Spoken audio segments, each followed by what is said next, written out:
Well, it was a little difficult this last week because I had all my gear in one bag and they had me open it right there. And they went through all of it, so I was standing there, and you have to watch them do it. And they pull out a whip, and they put that down, and they pull out a studded belt, and they put that down, and they open the little pouch that has the little studded collars and you know, the police hat and things like that. Now, Amy, would it be okay to show the audience what is currently in my protection Would you gear? rather not, or is it okay to show what you actually have in your bag? Oh, what also goes through security. Yes. This is the band mascots.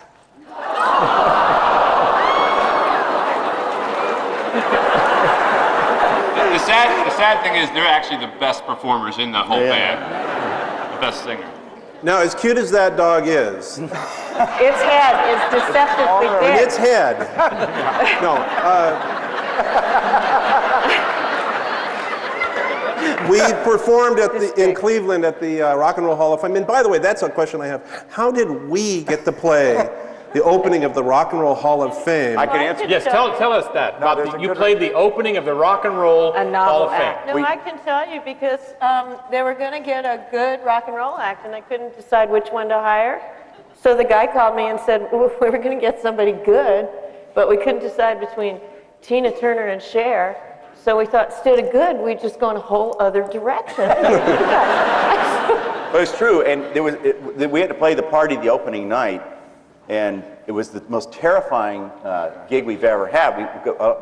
When I walked in holding my little guitar case, I bumped into this tall guy, and I looked up, and it was Steve Cropper, who is a fabulous guitar player.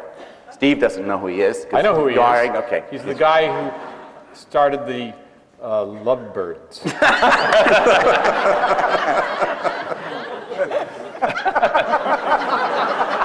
But also in the audience was Elton John, Benny King.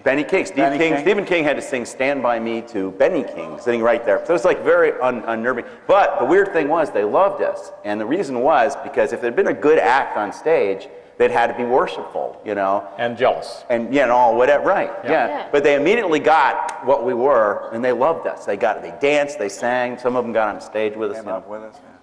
So it was great. I'm So sorry it's like that I don't have a punchline. Yeah, it was like a reversal. Yeah. Okay. Anyway, about that dog, though. Yeah. The dog, maybe it's not the same one, but the dog you had at the Rock and Roll Hall of Fame, you told me you fed it a vegetarian diet, and at the steakhouse we went to that night, I kept slipping your dog steak, and you know, you'd think that dog, you know, look how quiet it is, but it made the most insane growling noises after I'd given it steak. It's amazing. When you go to a restaurant with Amy, she always has her dogs. She has them everywhere, and sometimes they get in fights. But it's sometimes a restaurant that shouldn't have any dogs in it, you know? So, Like most restaurants? Right.